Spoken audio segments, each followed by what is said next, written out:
Antes de você sair por aí dizendo que o terremoto da Turquia e da Síria é um sinal da volta de Jesus, deixa eu passar por aqui para te lembrar que o Apocalipse, ou a grande tribulação prevista por Jesus em Mateus capítulo 24, em Lucas capítulo 21 e Marcos capítulo 13, será uma guerra entre reinos, ou seja, monarquias.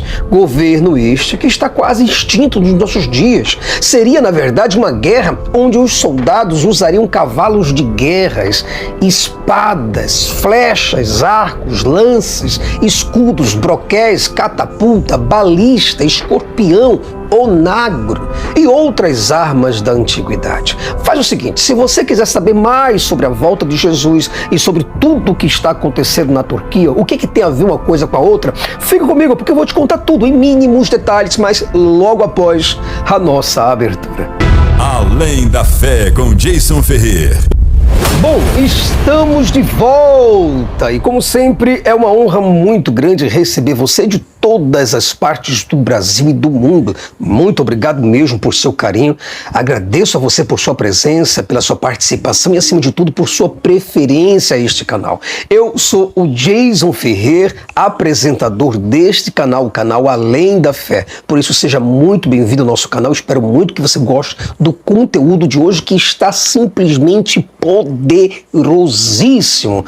Quero muito também aqui agradecer a confiança dos membros do nosso canal e agradecer a credibilidade de todas as pessoas. Muito obrigado a você que nos ajuda, a você que nos fortalece para que o nosso canal possa ter mais firmeza, mais sustentação por si mesmo, para que ele possa chegar em mais corações e mais mentes. Brasil, eu quero dizer para você que no vídeo de hoje eu ouvi muitos pregadores pregando, falando nos púlpitos, até mesmo gravando vídeos, falando que o terremoto na Turquia tem tudo a ver sobre os sinais, é um dos sinais da volta de Jesus. Quer dizer, quantos terremotos já ocorreram em diversas épocas, em diversos lugares, diante desses 21 séculos de existência da era cristã.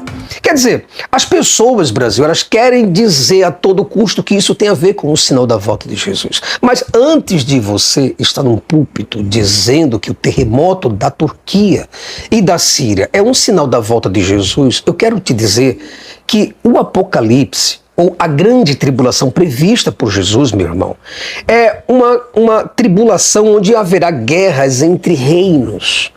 Quer dizer, é monarquia com monarquia. E nós não temos tantas monarquias nos dias de hoje. Seria uma guerra onde os soldados usariam cavalos. Eu pergunto para você que está do outro lado, por favor, qual é a guerra de hoje, nos dias atuais, que você vê pessoas usando cavalos e espadas? Por favor, me diga aí, onde você vê guerras nos dias de hoje, pessoas usando espadas, usando flechas, arcos, escudos, broquéis, catapulta. Você sabe o que é uma catapulta? Você sabe o que é uma balista? Você sabe o que é uma arma de escorpião ou um onagro? Quer dizer, são todos esses aparelhos e instrumentos da antiguidade. Meus irmãos, minhas irmãs, percebam bem uma coisa. Se você abrisse a biografia de Jesus Cristo, escrita por Mateus, seja lá, vou colocar aqui o nome, Mateus, Marcos, 13, Lucas, capítulo 21, e Jesus estivesse explicitamente dizendo que as guerras seriam com mísseis hipersônicos, que haveria interrupções de comunicação via satélite, que haveria armas nucleares, mísseis antitanques, fuzis, que haveria .50, que haveria lançador de foguete que atira mais de 720 foguetes em uma única saraivada. Você imagina? Se tivesse escrito lá em Mateus capítulo 24 que haveria armas químicas, torpedos, granadas, morteiros, canhões, bombas de hidrogênios, ogivas nucleares, aviões bombardeiros, caças supersônicos, radares, celulares, ondas de rádio, que haveria escudo aéreo, haveria tanques de guerra, submarinos, drones, ataques cibernéticos, haveria robôs com inteligências artificiais, haveria tecnologia digital e muito mais. Aí sim, poderíamos realmente dar razão às profecias. Mas Jesus, que supostamente conhecia o futuro, não falou nada dessas coisas. Segundo os registros do Novo Testamento, está aqui, está escrito, ainda bem que está escrito. Segundo os registros do Novo Testamento, Jesus afirmou o seguinte: porque haverá então grande aflição como nunca houve desde o princípio do mundo até agora. Nem tampouco haverá. Em outras palavras, Jesus está deixando bem claro que o que vai acontecer nunca aconteceu, nem tampouco acontecerá jamais. Será um episódio único e ele voltará em seguida. Essas são as suas palavras. Mas diante dessas circunstâncias, eu quero apresentar algo que nos chama bastante atenção. Quem são os que atravessarão a grande tribulação? Será a igreja do futuro ou a igreja do passado? No caso, o povo que vivia na época de Jesus. Então eu quero que a partir deste vídeo aqui você tire as suas próprias conclusões, lendo o texto bíblico. Não tenha preguiça de ler, por favor. Então, Brasil, Jesus afirmou o seguinte, Jesus afirmou assim, olha, dias de vingança são estes, onde se cumprirão todas as coisas. Quando ele fala que se cumprirão todas as coisas, e dias de vingança são estes, não esses, não aqueles. Jesus está falando do seu tempo, incluindo o seu povo nesse tempo. Está incluindo os seus ouvintes, no caso, as suas testemunhas oculares. Ele também afirmou que sua geração, ou seja, aquela raça daquele tempo onde ele vivia, seria cobrada na sua segunda vinda. Isso foi palavra que... Essas são palavras do próprio Jesus, o personagem principal do Novo Testamento.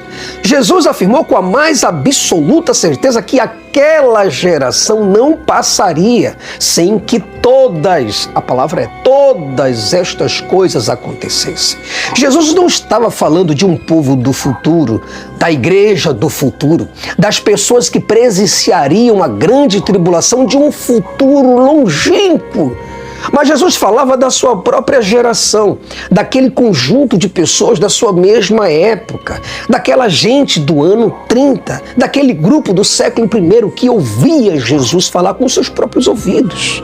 E uma das provas cabais de que Jesus estava falando que a sua volta se daria ainda naquela geração, para aquele povo, para aquela época, é a garantia que Jesus deu para os seus próprios discípulos. Jesus garantiu absolutamente para os seus discípulos que ele voltaria, e alguns dos que estavam com ele não morreriam até que vissem presencialmente, em carne e osso, a sua volta. E além de Jesus ter dito que alguns dos que ali estavam com ele não provariam a morte até que vissem ver o reino de Deus e Jesus voltando para recompensar uns e a outros, no caso a ressurreição de mortos, Jesus chegou para o próprio Caifás, o sumo sacerdote, que estava vivo. Ele disse que ele estaria vivo e veria Jesus voltando com seus próprios olhos, e isso pessoalmente. Jesus estava se referindo à sua segunda vinda. E quem está falando aqui, Brasil, que ele voltaria e que a volta dele seria rápida e para aquele século, para aquela geração, não sou eu, é a Bíblia. Segundo Jesus, a sua volta seria tão rápida que não daria tempo dos discípulos percorrerem as cidades de Israel pregando o evangelho, porque ele voltaria antes. Então quem foi que disse isso? Fui eu? Não, foi o próprio Jesus. Então a segunda volta de Jesus nos ares seria tão rápida que até aqueles que perfuraram Jesus com a lança, aquelas pessoas que lhe deram vinagre ao invés de água, estariam vivos para ver Jesus voltando. Isso é o que está escrito. E você quer mais uma prova robusta, uma prova cabal de que Jesus estava falando exatamente com os seus contemporâneos e que tudo iria acontecer naquela geração? Veja, o próprio Jesus afirmou que o tempo da destruição, o tempo do seu retorno, o tempo do grande julgamento, do juízo final, seria abreviado.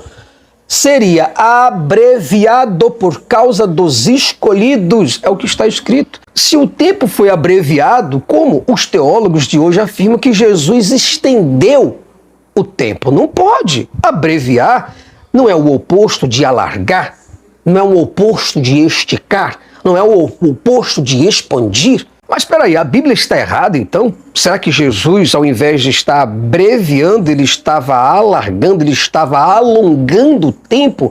É isso. Sem contar, Brasil, um detalhe curiosíssimo.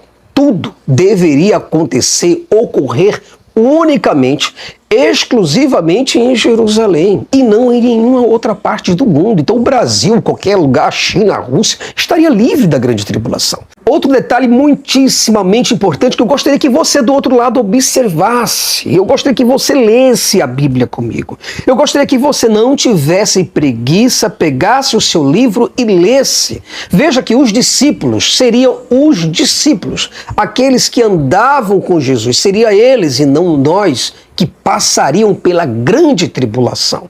Quando os pastores dizem assim, mas nós passaremos pela tribulação, outros dizem, não, nós não passaremos pela tribulação porque Cristo arrebatará a igreja antes. Outros dizem, não, Cristo vai aparecer após a grande tribulação. Entenda, quebre tudo isso. Isso é tudo baboseira desses caras. Veja atentamente o que diz o texto de Mateus capítulo 24, versículo 6, e diga para mim se esse texto se refere aos discípulos ou a igreja de hoje. Presta bem atenção.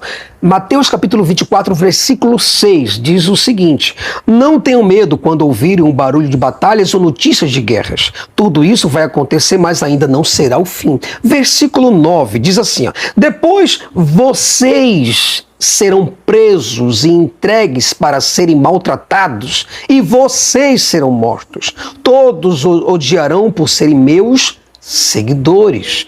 Versículo 15, Jesus diz assim, e Jesus continuou, vocês verão no lugar santo. Que lugar santo é esse, Brasil? É aqui no Brasil o lugar santo?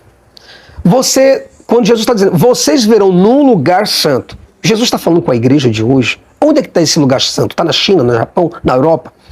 Aonde que está isso? Jesus está falando assim, vocês verão no lugar santo o grande terror. O lugar santo é o templo que foi destruído. Esse templo estava onde? Em Jerusalém. Esse templo nem existe mais. Não tem como você aplicar esse versículo para os dias de hoje. Aí ele fala, vocês verão no lugar santo o grande terror, de que falou o profeta Daniel, que o leitor entenda o que isso quer dizer. Então, o versículo 16 diz assim, então os que estiverem na Judeia, que fujam para os montes. Onde que está? Onde que tem Judeia por aqui? Versículo 33, ele diz assim, olha, assim também, quando virem quem? Quem é que vai vir? Os discípulos, Jesus está falando com os discípulos. Assim também, quando virem acontecer estas coisas, fiquem sabendo que o tempo está próximo, está perto, pronto para começar. Então, quer dizer, eu afirmo a vocês que isto é verdade. Essas coisas vão acontecer antes de morrerem todos os que agora estão vivos. Vou ler de novo para você. Versículo 34 de Mateus 24. Eu afirmo a vocês que isto é verdade. Essas coisas, plural, vão acontecer antes de morrerem todos os que agora estão vivos. Está aqui escrito. A Bíblia. Está escrito isso. Então, por favor, o texto não está falando com a igreja de hoje. Eu vejo pregadores dizendo, tentando aplicar esse texto para os dias de hoje. Cara, que sacanagem, que desonestidade, que mentira, que perversidade. Entenda definitivamente e, por favor, leia os versículos bíblicos, amarre o texto dentro do seu contexto, entenda as épocas, entenda o destinatário, entenda para quem Jesus falou, para quem Jesus olhava, a concepção que Jesus tinha na sua própria época. Por favor, não entenda Jesus nos dias de hoje. Entenda que deveria ser os discípulos que deveriam perseverar até o fim, porque eram eles que viriam à volta de Jesus e não nós. Jesus também disse, e orai para que a vossa fuga não aconteça no inverno nem no sábado. Veja que coisa impressionante, Jesus está falando isso para os seus discípulos. E Jesus, Brasil, afirmou de forma pessoal, diretamente, exclusivamente, unicamente para os seus discípulos, que quando eles quem? Os discípulos vissem, eles viriam todas essas coisas acontecerem diante dos seus olhos, no caso diante dos seus ouvidos, no caso diante dos seus demais sentidos, eles deveriam levantar as suas cabeças, levantar os seus olhos para cima, porque a salvação deles estaria próxima, não distante, não longe, não depois 2, 5, 10, 15 mil anos depois. Jesus não estava falando isso com seus discípulos. Sem contar com outra coisa que eu gostaria muito que você percebesse, é um detalhezinho tão pequenininho, mas que é muito importante. Quando Jesus aparecesse no céu, as tribos, no caso, as 12, teriam que ser as 12 tribos de Israel. Tribos essas que não existem mais. Elas se lamentariam com a volta de Jesus. Aí eu pergunto para você, seja honesto, onde que estão as tribos de Israel nos dias de hoje? Para que a grande tribulação aconteça, tem que acontecer com espadas, porque homens cairão a espada e não a bala de fuzil, em primeiro lugar. Em segundo, deveria acontecer em Jerusalém. Em terceiro lugar, meu Brasil, o povo daquela época, no caso as 12 tribos deveriam estar unidas, todas elas ali ainda existentes, para ver a volta de Jesus, para se lamentar. Pois bem, Brasil, nós chegamos ao fim de mais um vídeo. Eu gostaria de todo o meu coração que você entendesse a mensagem. Eu estou o tempo todo martelando, quebrando cabeça, lendo, vendo comentários, vendo o que dizem nos púlpitos, nos cultos por aí afora. Eu vejo o que dizem as religiões, né, que estão em volta do cristianismo, as denominações, os ministérios. Eu vejo o que dizem as doutrinas. Eu estudo as obras, os calhamaços de teologia sistemática, dicionários. Eu vejo comentários, muita coisa, e de forma exegética e hermenêutica, para poder chegar para você e falar essas coisas, que para você do outro lado parece ser uma coisa tão simples. Ah, o Jason senta aí numa cadeira, olha para a câmera, faz assim e tudo aconteceu. Não, não é verdade isso. Eu estou aqui diante de você agora. Mas antes, nos bastidores, eu tenho que estar preparando tudo. Eu tenho que ver tudo em mínimos detalhes. Então, Brasil, na conclusão de hoje, eu quero trazer uma reflexão para você. Veja, se a última coisa que faltava para Jesus voltar era o evangelho do reino ser pregado em todo o mundo, como diz Mateus, capítulo 24, verso 14, então isso já ocorreu. Você fala, Jason, peraí, então quer dizer que aconteceu a pregação do evangelho em todo o mundo, mas onde isso aconteceu? Na própria Bíblia. É, exatamente. Isso já ocorreu, porque o próprio Paulo deixou claro que o evangelho já havia sido pregado a toda criatura debaixo do sol. E isso aconteceu de acordo com Paulo, e Jesus não voltou. Não aconteceu nada. Sem contar que a volta de Jesus seria breve. E o tempo estava próximo. Isso, quando eu estou falando que estava próximo, é Jesus se revelando para João naquela época, dizendo que já estava próximo. Ele não tardaria, mas cedo viria. E seu retorno seria logo e sem a menor demora.